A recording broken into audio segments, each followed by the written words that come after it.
তারুণ্যের প্রথম ভোট ধানের শীষের জন্য হোক।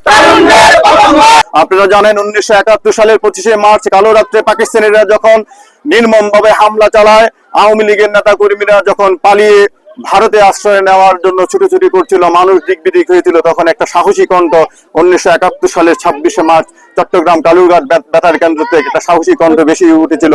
আমি মেজর জিয়া বলছি, আমি বাংলাদেশের স্বাধীনতা ঘোষণা করছি। মেজর জিয়াউর রহমান বিএনপির প্রতিষ্ঠাতা হিসেবে শুধুমাত্র স্বাধীনতা ঘোষণা করে ক্ষান্ত হয় নাই, উনি অস্ত্র হাতে সরাসরি রণাঙ্গনে যুদ্ধ করেছেন। উনি জেড ফোর্সের অধিনায়ক, উনি একটা সেক্টর কমান্ডার হয়ে সাধারণ মুক্তিযোদ্ধাদেরকে ট্রেনিং দিয়ে নিজে যুদ্ধ করে বাংলাদেশের স্বাধীনতা, বাংলাদেশের স্বাধীন পতাকা ছিনিয়ে আনার জন্য সবচেয়ে বড় কাজ করেছেন। তাই ওনাকে বলা হয় স্বাধীনতা, মহান স্বাধীনতার ঘোষক।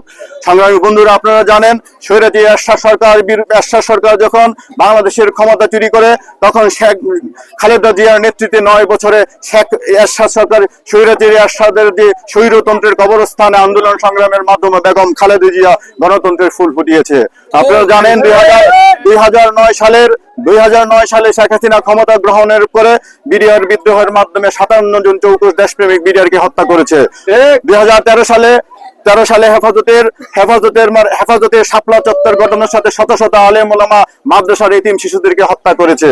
আপনারা জানেন 2014 সাল, 18 সাল, 24 সালে শেখ হাসিনা সাজানো নির্বাচনের মাধ্যমে ক্ষমতায় থাকতে চেষ্টা করেছে। ছাত্র জনতা তারেক রহমানের নেতৃত্বে আন্দোলন সংগ্রাম করে শেখ হাসিনাকে পালাতে বাধ্য করেছে। এখন বাংলাদেশের মানুষ যখন প্রত্যাশা করে ডক্টর ইউনূস যখন নির্বাচনের ঘোষণা দিল 2026 সালের ফেব্রুয়ারি, সেই নির্বাচন নিয়ে ষড়যন্ত্র চলছে। বাংলাদেশের আন্দোলনে সক্রিয় আমাদের বন্ধু প্রতিম অনেকগুলি দলই নিজেদের স্বার্থ চরিতার্থ করার জন্য আজকে নির্বাচন বানচাল করার জন্য চেষ্টা করছে। বাংলাদেশ জাতীয়তাবাদী ছাত্র দল, যুব দল, স্বেচ্ছাসেবক দল, যে সকল নেতাকর্মীরা বুকের তাজা রক্ত ঢেলে দিয়ে, আপনারা জানেন বৈষম্যের এই যে ছাত্র আন্দোলন হয়েছে, সেই ছাত্র আন্দোলনে বিএনপি 422 জন শহীদ হয়েছে। এর মধ্যে ছাত্র দলের নেতাকর্মী ছিল 147 জন।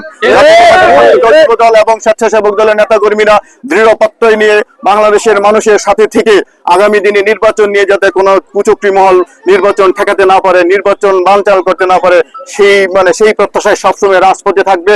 আমি আপনাদের কাছে আহ্বান জানাবো, বাংলাদেশ জাতীয়তাবাদী দল আজকে আমরা যেই 31 দফা আপনাদের মধ্যে বিতরণ করলাম, সেই 31 দফা হচ্ছে রাষ্ট্র পরিচালনার লাইট হাউস।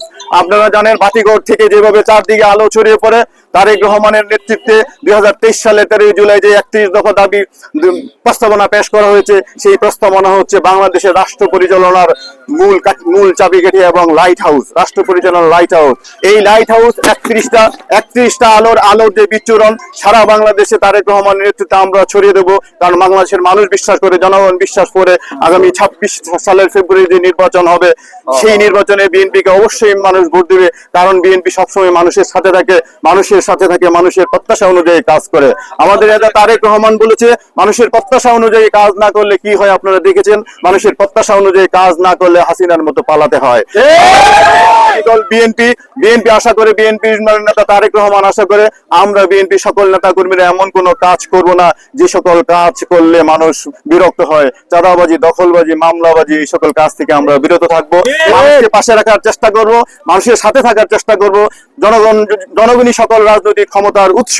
জনগণ যদি এই যে আমার লিফলেটের উল্টা বিষয়ে 4টা কথা আছে, ব্যক্তির চেয়ে দল বড়, দলের চেয়ে দেশ বড়, কথাটা বলেছে মেজর জিয়াউর রহমান। বিদেশে আমাদের বন্ধু আছে, কোন প্রভু নাই, এই কথাটা বলেছে বেগম খালেদা জিয়া। আর অসীম সাহস নিয়ে, বুক ভরা সাহস নিয়ে তারেক রহমান কিছুদিন আগেই বলেছে, দিল্লি নয়, পিন্ডি নয় অন্য কোন দেশ, সবার আগে বাংলাদেশ। আরেকটা কথা বলেছে, জনগণের সঙ্গে থাকুন, জনগণকে সঙ্গে রাখুন। বাংলাদেশের জনগণের আস্থা বিএনপির উপর আছে, এটা ধরে রাখার দায়িত্ব আপনার আমার সকলের।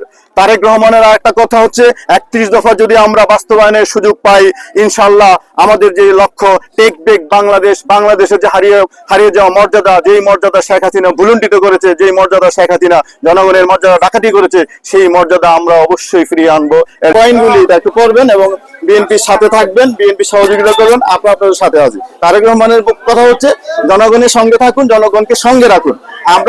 আমাদেরকে বিএনপির আপনাদের সাথে রাখবেন, আমরা আপনাদের সাথে রাখবেন। আপনাদের প্রত্যাশা, আপনারা যা ভালো যা ভালো মনে করতে সেইভাবে আমরা কাজ করবো। এটা হচ্ছে আমাদের করছে যে বাংলাদেশের মানুষ যদি ভোট দিতে পারে, জনগণ ভোট দিতে পারে, তাহলে তো ধানের শীষ মার্কা সারা দেশে বিজয়ী হবে। বিএনপি বিজয়ী হলে তারেক রহমান প্রধানমন্ত্রী হবে। একটা মহল চাচ্ছে যাতে তারেক রহমান প্রধানমন্ত্রী না হইতে পারে, এই জন্য বিভিন্ন রকম ষড়যন্ত্র করতেছে। এই ষড়যন্ত্র মানে সজাগ থাকতে হবে।